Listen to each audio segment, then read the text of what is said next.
Hello, everyone. Welcome to Elevating Your Life. And today I'm thrilled to have my amazing guest in office with me. Yay! Oh, it's a fun one today. We have with us today Ed Mitchell. He was a foster child who later graduated from the U.S. Military Academy at West Point. He went on to be an airborne infantry ranger, a RAND Corporation Fellow, an aerospace systems engineer, and a community activist fighting to protect water resources in California.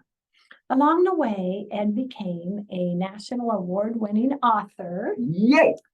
His book, The Destiny Relic, and he wove into that his real world experiences from foxhole to space into his contemporary adventure thriller series. It's very fun. And today we're going to talk about the awesome subject of what he has created. It's called a relationship compatibility checklist. Something for picking a spouse or soulmate, and it really is interesting and fun. So first off, welcome, Ed. Well, thank you for having me. So happy to have you here today. This is fantastic. Well, I would love to start with what triggered you to create your relationship compatibility checklist. What triggered that? Failure. I had a marriage that lasted 9 years, and I had no one in my life to give me any advice when I was picking. I picked this gal and was going to graduate from the academy and marry her, and I was clueless. And we got married, and she was not a bad person. It's just we did not fit together. It's like a square block trying to go into a round hole. There was these places, and that conflict caused conflict in our life.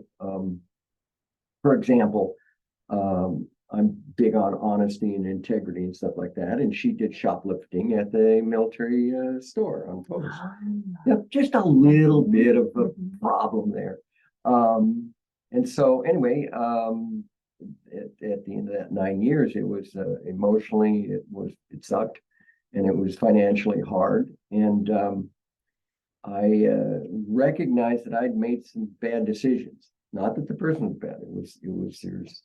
We shouldn't have got linked together, and I could have avoided that. And so I analyzed myself and the situation, because I didn't want to make the same mistake twice.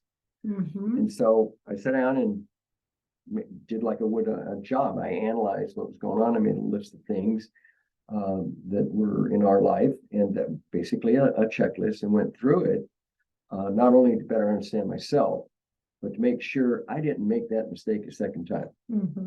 And so it turned out to lead me to my soulmate. I mean, I just had a wonderful second marriage. And so I have, I recommend it to people because it's a good way to actually, let's really not be blinded by the really nice part about this person. Let's look at all aspects and be honest about it. And if there are any signs that might be bad traits, be honest about it. And then think about it. You get to a point where you go, well, here are the positives, and boy, there's a couple of negatives. Am I going to live with that? So I recommend it to people. I do it all the time. I say a couple. And I go, hey, we just had a Christmas party where we brought in, we invited in friends and family who were too busy to have a Christmas dinner, or they didn't have any family around or anything. And so we threw this big party. And one of a young guy came with his girlfriend, and he was helping cook some of the food. And they said they were thinking about getting married. And I go, oh, really? Have you two sat down and actually talked about how you fit together? And I recommend them, here, take this checklist, go through it. And over time, I've seen it really help people. You know, they actually, there was one of the couples came up. This is now 54-year-old woman dating a 71-year-old guy. She was in a relationship for 27 years with her first husband, and he, over time, got addicted to, had a motorcycle accident and got addicted to using drugs and alcohol to get away from the pain. Mhm. I think you might have some experience. Yeah, I've seen that. Yeah. And like, yes. And so, so it just, the relationship crumbled down, and she hung in there for a long period of time. But eventually, she said enough of this, and they separated. So then here she was, young, good-looking divorcee, trying to get back into to find the relationships, and so she was making some choices and bringing them around once in a while. And I every time I said to him, where do you guys? How do you fit? How do you don't fit? And you gotta maybe go through that list, and because it's easier to separate, it's less painful, it's better for both people if you don't get into a bad relationship. Yeah. And she did that, and walked away from a number of people. One guy turned out to be, it came over time that he was jealous. He didn't want her away from him at any time, and just be focused on him, and that wasn't her. I've seen that. Mhm. She was a strong businesswoman, active. They had some things in common, but she got rid of that guy and Yeah. moved on. She's very happy right now. And I could see how, having this checklist and having someone you're in a new relationship with and considering going farther, and, to sit and discuss the different things in the checklist, you learn more about each other. Yeah. You discover more about each other, which is a really good thing. Yeah, and hopefully one of them isn't trying to hide something. Mhm. Mhm. I mean, so like child rearing. Mhm. Yeah. I'll give you an example. If I got with a gal who wanted to have twins and kids and a big family, and I sit there and say, look, the genes in my family, my uncle, my mother were mentally ill, and because of how I was raised and some things that happened to me, I don't like to see a kid get hurt. So Mhm. I chose to have a vasectomy at 21, and I wasn't going to have children. So that would be a big issue. Yeah, to important. talk over, Mhm. and say, oh, well, then, maybe you need to go find a better guy that's willing to do it. Or she says, well, we could get insemination or something. And I might go, nah, I don't want that. Who knows what's out there? Yeah. Yeah. I mean, that's just that this checklist really is a great idea.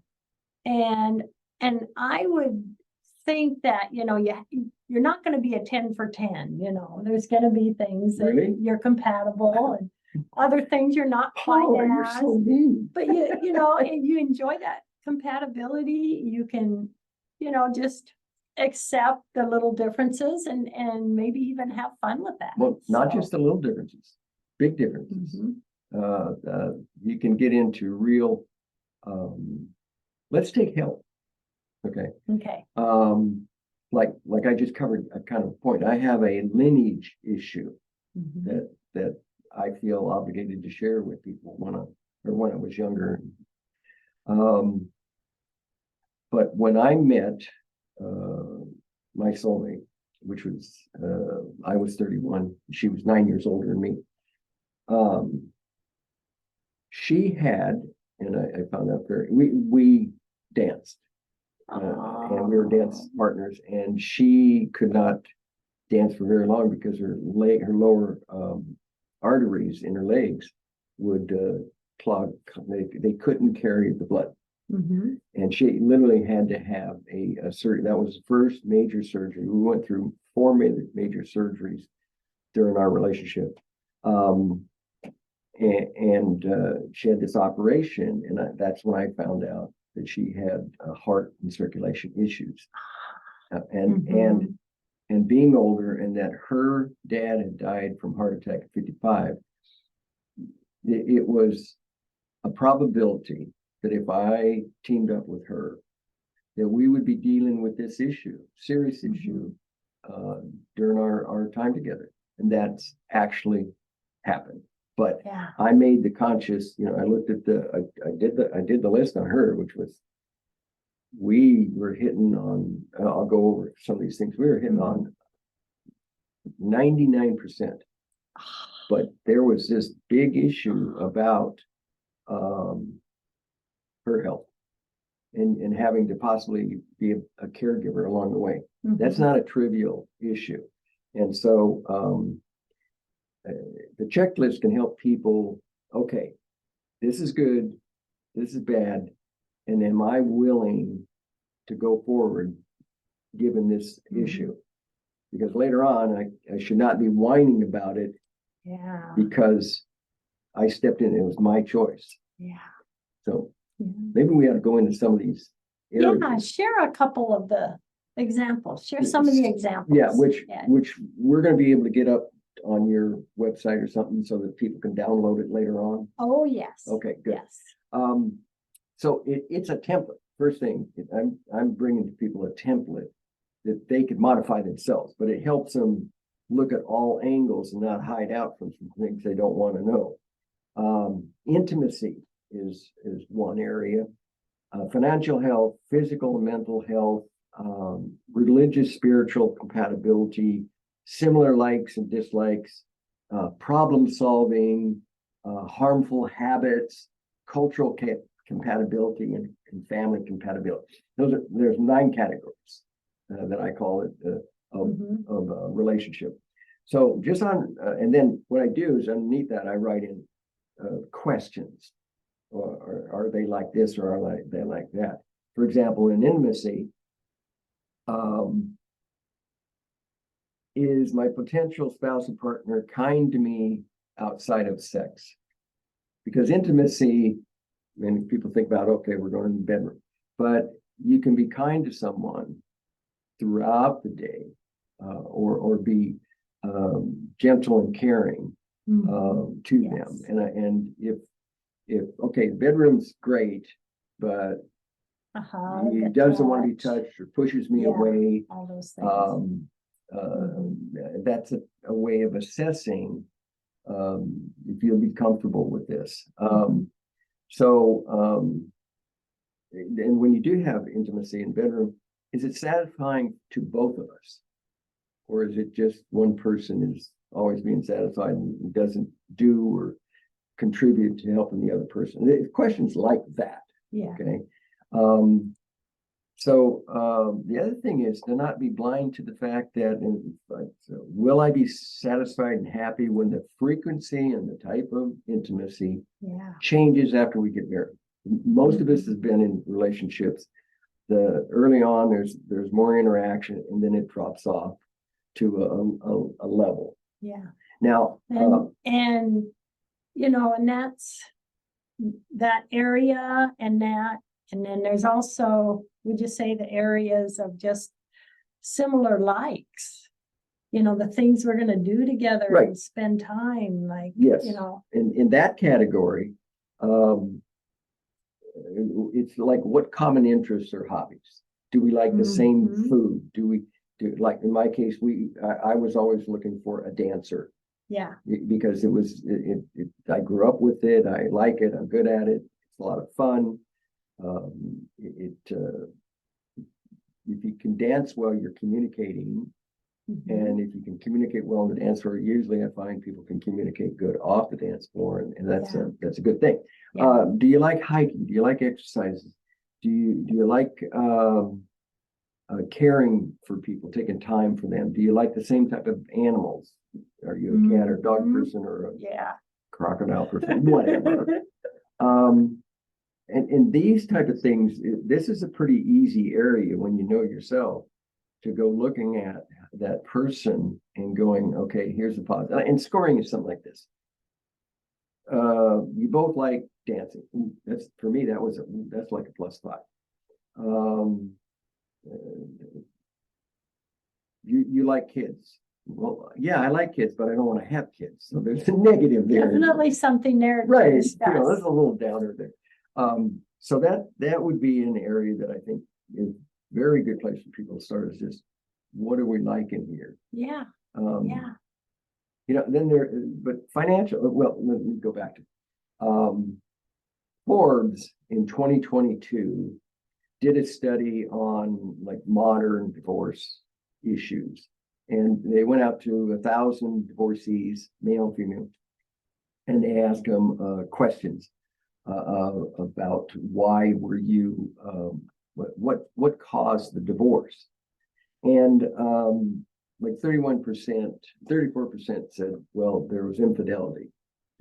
Minor problem, not minor to these people. Another one was a lack of intimacy. 31% was lack of intimacy. Child rearing methods were like 24% disagreed on that. What that meant was that during the day or the week, if there was a child rearing issue about disciplining the child or training them or doing something, like maybe the wife is trying to get the husband to read to the child, to spend time, to give her a chance to do other things. And he doesn't want to do that. When some people say that a child learns tremendously between 3 and 5, and reading to them and them enjoying reading, that child will flourish better in school than ones that don't get that. So there could be an issue like that, and if you're not hitting together on that, you can have arguments. This is what it comes down to. So the things that I'm talking about here showed up in Forbes with intimacy, problem solving, compatibility, about things that they did, financial, religion, I bet.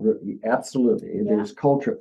One of the things that has happened in America and all over the world, but 100 years ago, if you were in America in the Midwest, you had communities that were farm communities, and there was one nearby, but there was a lot of isolated, basically, there weren't, it's not like a big city.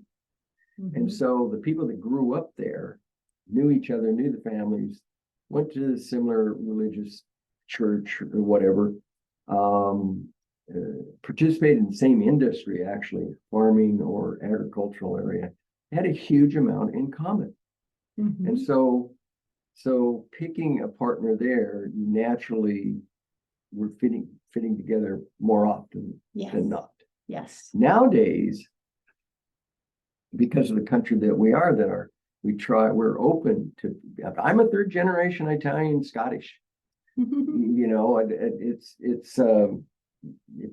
I say I'm living now in Salinas, California. California has a lot of Mexican Americans, and my grandma was as short and as brown as a lot of the Mexican people that are in America right now. We come from different cultural backgrounds. And so that can, so much so that the belief in like a supreme being or God can be quite different. I did a missionary thing earlier this year, 2022, to Native American Indians in the Midwest, in the West. And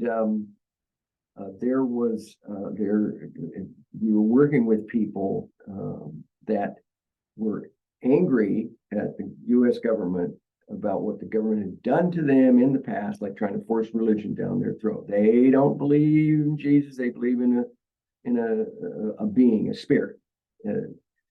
And so you can find some people, if you married into that and wanted them to go to church with you, they would, no way. And it can be a clash point. And that could be a big point in a relationship. Right. You see. So let's go back to financial health. Nowadays,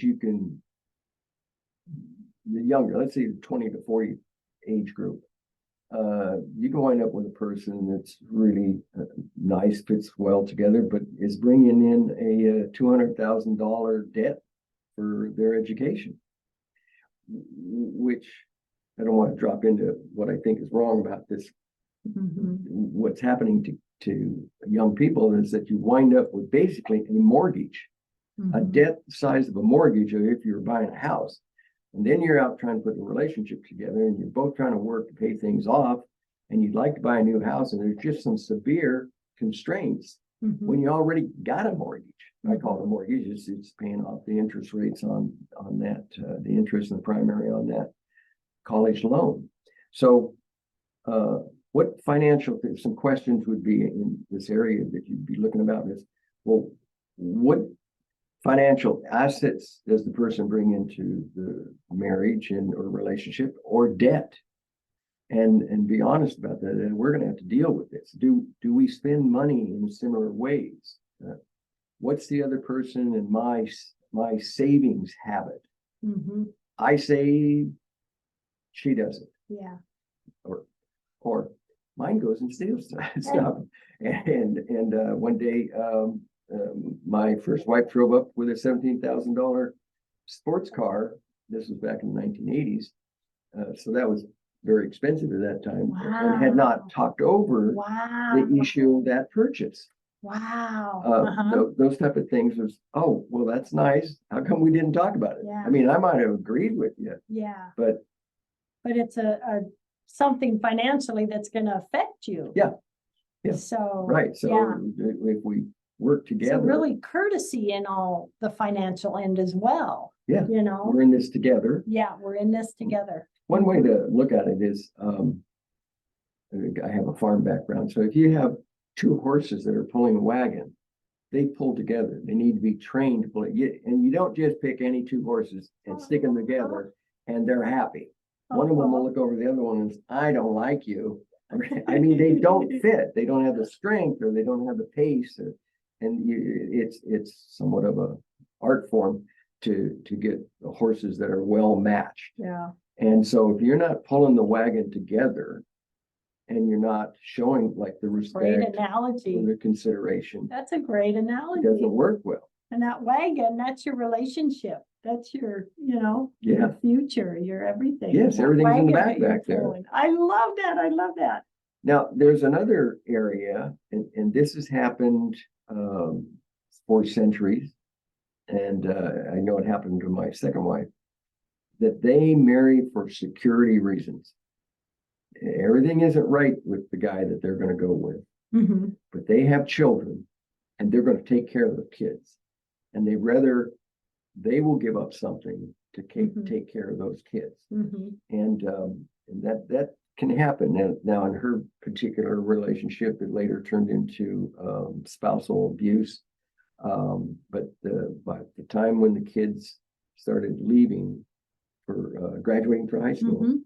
then she broke up, and in the process later on, I showed up. Mhm. And so that's something that's not a trivial thing. You sit down and go, look, I'm a woman. I've got two kids. I'm having a real hard time taking care of them. I love the little creatures. I'll put up with this Yeah. for a while and try to do that. So basically, would you say giving yourself the opportunity and taking the time to look at this checklist and consider those things? Yeah. I mean, that is a huge step in creating the future with someone that you're going to have. Yeah.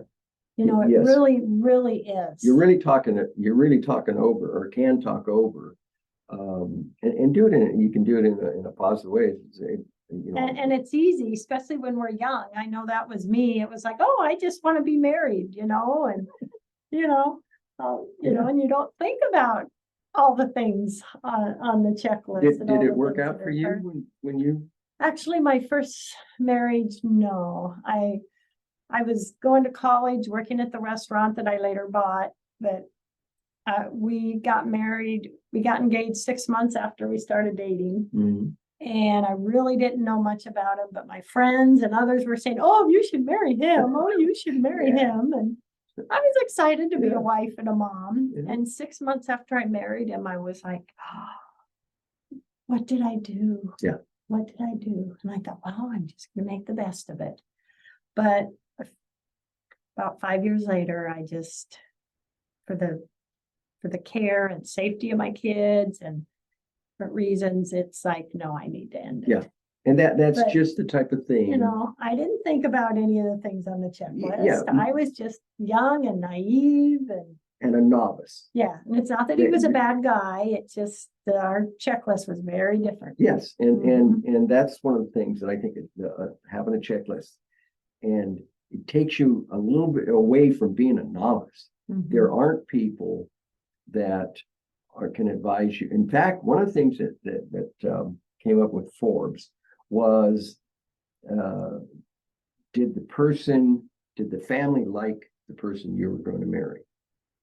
And if you're thinking about getting together, and ask your family what they think, you can reject it and find out why. Good idea. And so, Mhm. yeah, someone can look to outsiders as a good fit, but you have to get past And it. I would, you know, we can each individually make our own checklist by Absolutely. what we think's important, you know, That's it right. can be the physical mental health, it can be the religion, similar likes, problem Well, solving. you said something. habits, You bought a know? business. You had a family business. Is he Mhm. going to help me with that, or will he be Right. supportive of it? Right. Those are the type of things. Yeah. Yeah, I don't have in mind this template, but you're Yeah, absolutely right. That's what you exactly. do. That's what you do. Well, Ed, we have about 1 minute left in the show.